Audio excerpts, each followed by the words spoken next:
Futures trading involves risk and is not suitable for all investors. Content provided in this segment is meant for educational purposes and is not a solicitation to buy or sell commodities.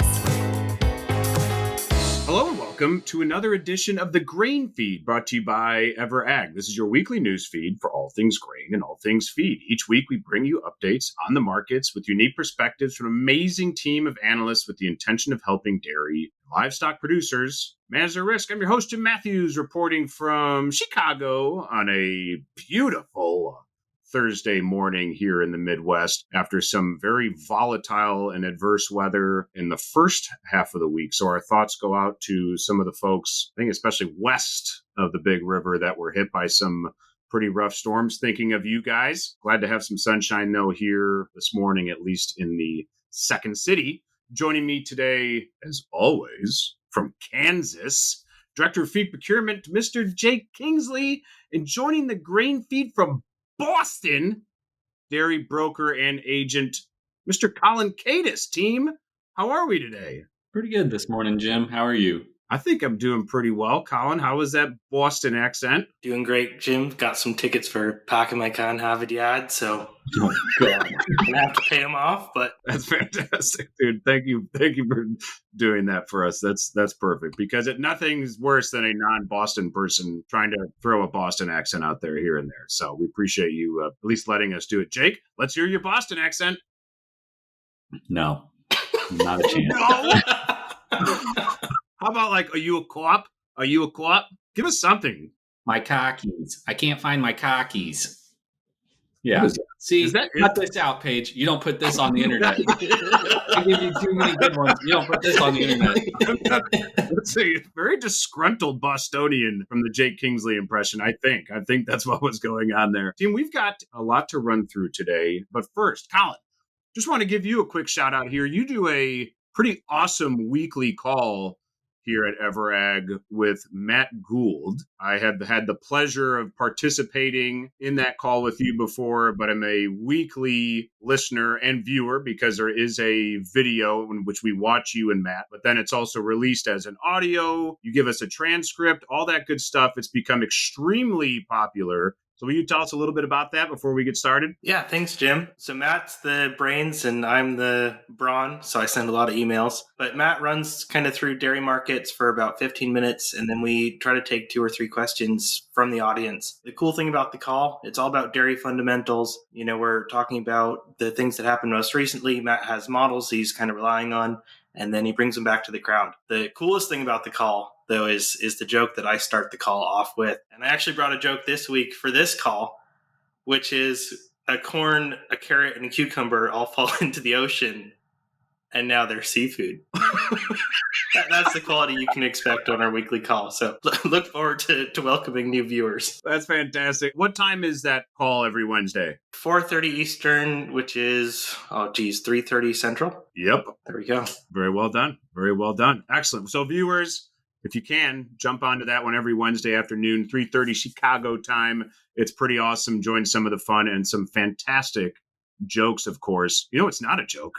Are these grain markets? So Paige, if you would kindly timestamp the broadcast, it's Thursday morning and corn, well, it's back up again another 3 or 4 cents this morning. We've had a lot of volatility here in the grain and feed markets, and we're going to let Jake Kingsley touch on that here in a bit. But for the time being, we do have December corn running back up towards 490. We're currently trading at 487 at the moment as I look at my screen. We've got November beans still holding $12, although trading a little bit lower on the day. But November beans are trading at $12.17. And then as we look at soybean meal, that's stubborn little byproduct, we've got December meal futures back above 370. It's been pretty choppy here this morning, but kind of defining the last 3 or 4 weeks for protein. Has kind of been all over the board. Meal is holding at 372 here this morning. And then wheat, the big driver of the corn market. Thought we were going to take a breather here today, but it's back to unchanged. We've got December wheat still holding 734 December wheat. It has been a massive run for that wheat market over the last 4 to 6 weeks. Just pretty incredible. And of course, has to drag that corn market a little bit higher alongside of it. So we're going to touch on that a little bit later. But Colin Kadis, let's start with you and give you a chance to talk about some of those dairy markets that you do review on that weekly call. What's been happening in the world of dairy? Yeah, thanks, Jim. Class 4 has been strong for a really long time now. I think all the news is class 3. And it's been pretty freaking crazy. I mean, April, we were in the $14 handle range in class 3.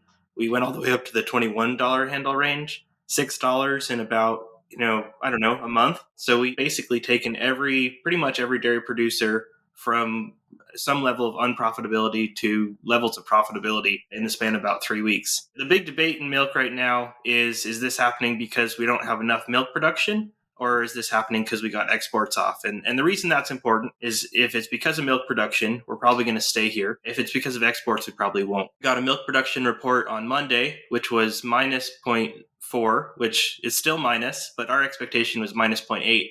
So the market actually saw that as bearish. We're going to get cold storage on Friday, and that will give us a good look at how much cheese maybe is out there. I think kind of regardless of whatever camp you're in, we see this next 3 months at $20 handle milk. This is awesome for dairy producers, and hopefully it will last. Okay, that's great to hear. So, I mean, the supply and demand conversation, obviously it's something all commodity markets were focused on, but I really value those insights from what you said there, Colin, in terms of if it's on the production or the supply side, perhaps we've got a shot at maintaining some of the pricing points we're seeing at the moment, perhaps. But when it comes to demand, which has been, at least for grain in particular, fairly lackluster from that export side, if it is exports perhaps giving your side a boost, hopefully not, but potentially then short-lived. Is that fair to say? 110%. These are levels that are going to be tough to win export business at. Okay, excellent. Very good. Before I turn it to Jake, Colin, anything else you'd like to touch on in the dairy industry? One thing we've always been talking about is bird flu.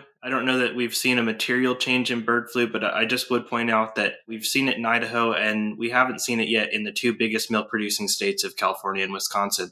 So it's something kind of in the back of our minds, but again, got to balance that with exports. Absolutely. Yeah. Always good to keep an eye on that. Jake, let's turn it to you side. Colin did a great job reviewing the milk markets, especially touching that supply and demand. And I think on our side, some of that supply concern, at least for the market, has been on the planting side of things. It's that time of year, very seasonal volatility, usually finds some support in the corn and soybean markets, but also potentially some issues from our friends up north with some potential rail strikes up there. So some other impacts as well affecting the North American supply of things. What's happening in the feed world this week, Jake? Yeah, I think first things first, fundamentals overall are still very healthy. The domestic supply and the global supply long term are still at some very fluffy numbers that we should have plenty of grain and feed to move around here. South America is getting ready to hit the global pipeline with the Argentine meal product that'll hopefully slow down some demand here, take a little bit of pressure off of us. And then you've got a Brazilian corn crop that's coming right along. Haven't heard any scary headlines out of there yet. So they will probably help us out on that front as well as feed buyers go. But in the immediate marketplace, the spot values that we're seeing have perked up quite a bit, particularly in the protein space. And that's largely due to a couple of things here. So we'll pay attention to how Argentina comes online. That'll help us out a little bit. But here and today, in fact, this week, they're in negotiations in Canada for rail worker unions potentially going on strike. The government stepped in. I think the deadline for that was Tuesday, the 21st, but the government stepped in and said, hey, this is critical infrastructure. We need to keep this thing operating and negotiate in good faith. So similar to what we experienced here in the U.S. last February, but it has tightened up the canola market and the broader North American protein market nonetheless, as folks are just kind of concerned around the logistics of moving that product around. We're also still seeing China buying at a very healthy pace out of Western Canada. Again, maybe that is subdued a little bit when Argentina comes online. But then the other factor that we've been talking about for a while, and we'll probably continue to have to monitor through a stretch of the summer, is the shutdown cycles for repairs and maintenance at a lot of these crush plants here across the U.S. and parts of Canada. Those guys ran really hard for the last couple of years with very nice crush margins, and now those margins have compressed. We're expecting to have a pretty stout bean crop coming our way this fall. So these guys are taking longer shutdown periods. Say if they normally took 2 weeks, they might be taking 3 or 4. And that's happening across the bulk of the market there. So we're seeing a very tight supply of soybean meal in conjunction with this concern on Canadian canola logistics. And so that's got basis values in the short term perked up pretty healthy. We've seen what we're watching for a rally in the futures market there. Maybe that's stalled out a little bit. Again, the fundamentals are healthy. The beans are there. The canola is there. We just need to get it to market and accessible to feed buyers. And I think that works itself out sooner rather than later. And then on the corn front,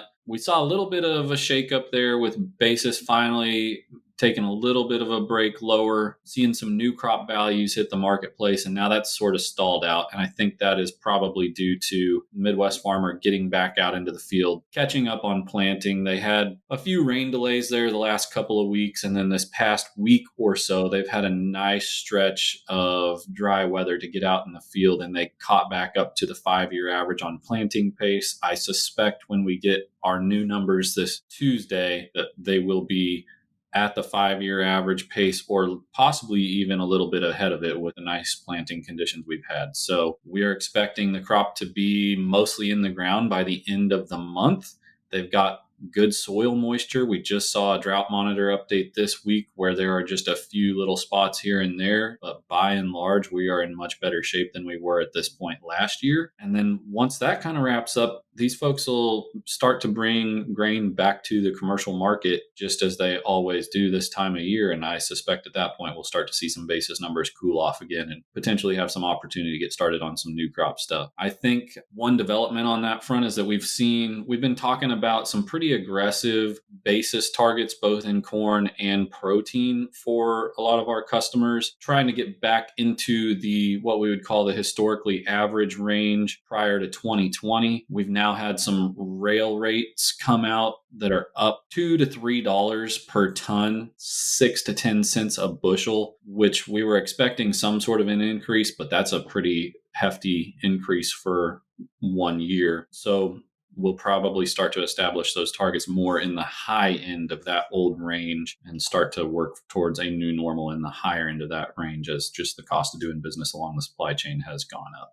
So, okay. Good deal, Jake. Thank you very much for that. Yeah, the planting conversation, Mike North likes to say it's not late planting until it's late planting. And I think we've all kind of stuck with our guns in terms of it has not really been late planting yet, but it was behind the average for sure. And like you noted, up until really this last week or so, we've essentially have caught up to the 5-year average on corn. And as you noted, one would think the activity that we will see through the rest of this week and weekend as we push into next week's planning report and then really the first report of June, I mean, we ought to have caught up and surpassed the average potentially and really give a reason for this market to kind of, calm down a little bit, at least in terms of those concerns. But as you noted, Jake, there's other things going on, especially in protein, right? So we've got to keep an eye on some of those extended seasonal maintenance shutdowns and, our friends potentially having some strike issues up north. So we're going to keep an eye on all those things. Gents, Colin specifically asked for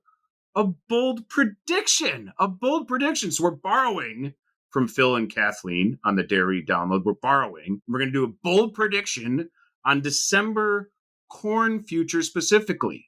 December corn. So we're going to ask Colin, what does December corn trade first? $5.20 per bushel or $4.50 per bushel?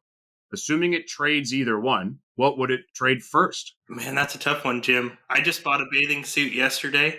Okay. I think we're going to get some hot weather. I like it. I haven't worked on my beach bod yet, but I think we're going to 5-handle corn first. Okay.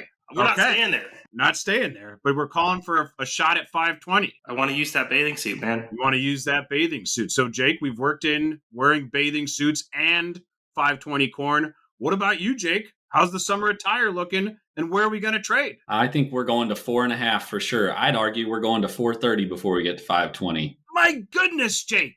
Corn in Kansas is already knee high. We just caught another inch of rain this last weekend. It's looking good. I also have my bathing suit. The pool water is already at 80 degrees. I'm going to get in the pool this weekend, and I'm going to watch corn go down. Fantastic. So we've got Jake looking out his own window, analyzing the corn market and calling for not only just $4.50, but potentially $4.30 all day long. Fantastic. Okay. So everyone now knows that we've all got our swimming gear, but it doesn't necessarily correlate with the direction that corn is going.